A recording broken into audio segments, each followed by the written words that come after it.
Numri 1 i ekzekutivit pretendon se Maqedonia e Veriut mban vendin e dytë për inflacion më të ulët në rajon, duke ju përgjigjur pyetjeve të gazetarëve gjatë një aktiviteti në komunën e Gazibabës.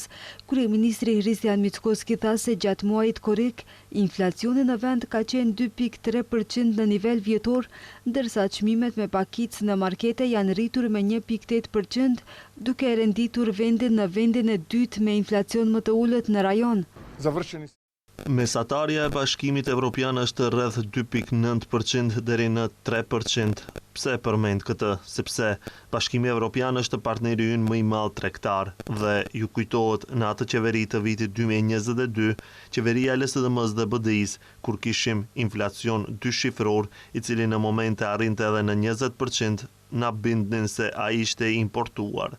Ndërkohë, mesatarja në BE ishte 2 herë më e ulët se inflacioni tek ne.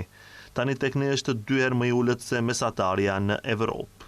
Por LSDM-ja opozitare ka reaguar ndaj këtyre pretendimeve të kryeministrit duke thënë se kjo qeveri që nga fillimi i vitit 2024 merret vetëm me propagandë pas një rezultat real në fushën e ekonomisë dhe integrimeve evropiane.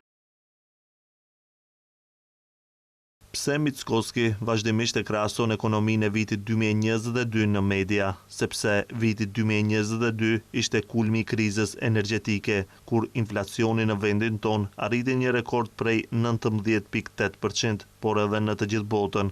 Kur krahason situatën e sotme me periudhën më të keqe të mundshme në historinë e fundit ekonomike, çdo rezultat duket si një sukses i madh. Të dhënat reale të entit shtetëror të statistikave për korrikun 2026 tregojnë një rritje serioze të çmimeve, transportit dhe shërbimeve gastronomike. Më tej në reagimin e LSDM-s thuhet se inflacioni po bie në letër, por çmimet po bëhen më të shtrenjta dhe vazhdojnë të rriten. Rënja nga 16% në 2.3% sipas tyre, do thot vetëm se çmimet vazhdojnë të rriten, por me një ritëm më të ngadalt.